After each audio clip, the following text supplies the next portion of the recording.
Our next speaker is an entrepreneur and a dedicated equestrian. Just like the horses she trains, she finds the best in the executives that she mentors.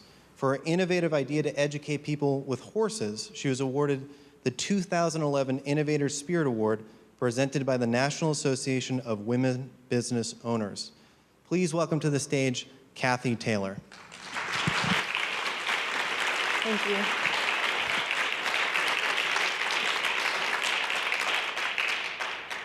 Oh, I'm so excited to be here. Thank you all so much for coming.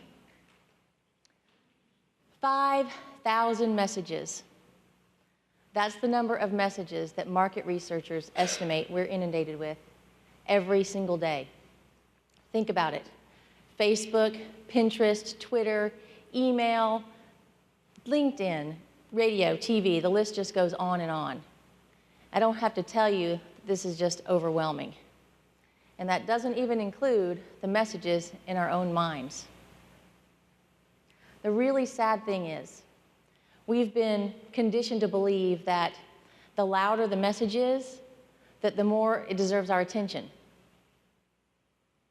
So I want you to think about a noisy third grade classroom. What would be the best way to get the attention of all those 10-year-olds? You could be really loud and just yell, "Everybody sit down and be quiet!" Or you could do the opposite and be quiet and just whisper. Now, it might take a little longer to get their attention, but before long, they're going to all be leaning in to hear what you have to say because they know that it must be important. And I believe the most important messages come in whispers. Today, I'm here to share with you a way to hear those whispers. For more than 40 years, I have worked with and learned from horses. I give organizations and individuals an experience that allows them and teaches them to think differently so that they can get different results. Probably about once a week, someone asks me, "Kathy, are you a horse whisperer?" And I laugh and I tell them, no, actually, I'm not a horse whisperer. It's the horses that are doing the whispering to you. So you might be wondering, just like they are, why horses? Why not a cat or a dog? So I tell them that horses are 100% honest 100% of the time. They respond genuinely to the way that you make them feel. If they look angry, they're angry. If they look happy and willing, they're happy and willing. Unlike us, who put on a mask that says everything's just fine, horses don't do that. What you see is what you get. The other thing about horses is they're not influenced by how much money you make, by the title on your door, by your new kitchen countertops, or whether your kid just got a full ride to college. What matters to a horse is who you are, not what you are. And because they don't judge us, they don't have an agenda, they're able to communicate messages to us that others might be unwilling or afraid to share. Because again, they're not afraid of losing their job or playing office politics or hurting your feelings. So you might be wondering, well, exactly how do you hear this whisper? So I'll share with you a few stories. But the first one is about Ruth, who learned a lesson, who heard a message about control. Ruth came to us about 3 years ago, and she was a type A driven controlling personality, and she'd be the first one to tell you that. So we gave her a horse and asked her to simply walk around some obstacles, to lead him through a series of obstacles to see what he might whisper to her. Ruth took the horse's lead rope right under his chin and tried to control his movements as they went through the obstacle course. Well, the horse got tight and tense, and he was pushing into her and tossing his head and dancing and prancing around, and it just really wasn't going very well. So I suggested to Ruth that maybe she could take a step back and give him some slack. So she did, and you could see the horse just visibly relax. Now he had room to think, space to move in. And this time when they went through the obstacle course, they went through it together. looking like a teen. He followed her calmly and willingly. And what she told me later was that, Kathy, what this horse really taught me is that less control is more control. So Ruth took this lesson back to her business as a communications consultant, where she discovered that there also that the softer approach of guiding her clients as opposed to telling them what they should do or just enforcing her opinions on them, it strengthened her relationships. They trusted her more and she trusted them more. And everybody was happier.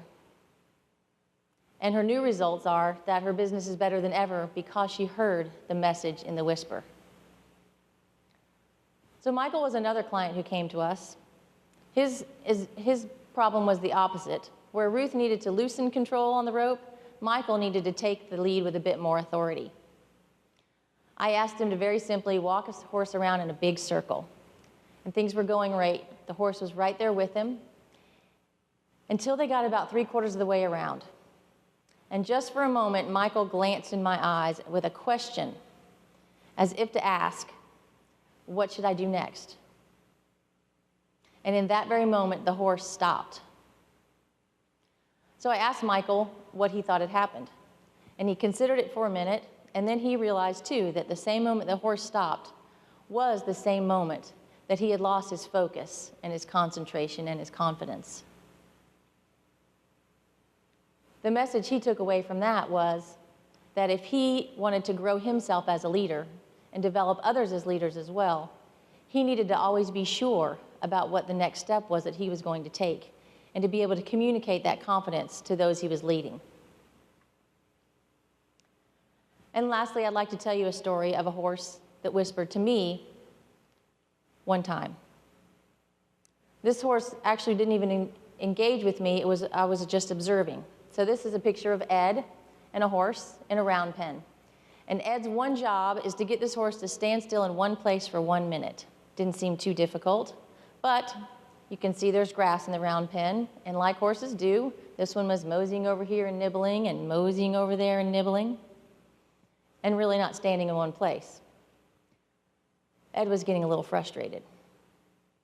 So a little while later, somebody brought in a bucket of feed and put it in the round pen. Well, you could see the horse. Oh, look, somebody brought my breakfast. And he just marched right over there and started eating. Well, Ed took the horse back to where he'd started, and the horse went back to the bucket. And Ed took him back where he started, and the horse went back to the bucket. And this happened several times, and Ed's frustration level was just growing. Finally, he got to the point where he was so frustrated, he just picked up the bucket and put it outside the round pen where the horse couldn't get to it anymore. Well, watching from the sideline, it seemed so obvious to me. I just couldn't believe what he'd done. He had been so focused on his task of getting the horse to stand still where he wanted him to, that he didn't see, he just didn't realize that the bucket was his solution. So the whisper I heard that day was, Kathy, how many times are you focused on the problem rather than the solution? So now, because of that experience, when I notice that I'm making things more complicated than they really need to be, which I'm really good at, by the way, I take the time to stop and look around and see if maybe the answer really is right there in front of me. And so I urge you to take the time to stop and breathe and listen for the messages that are being whispered to you right now.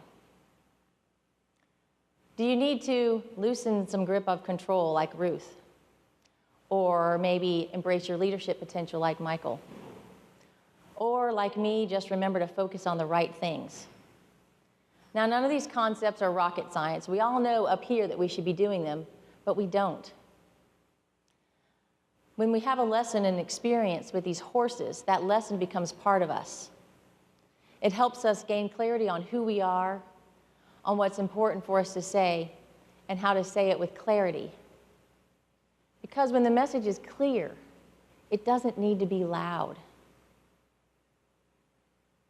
I believe the most important messages come in whispers. What whisper do you need to hear? Thank you.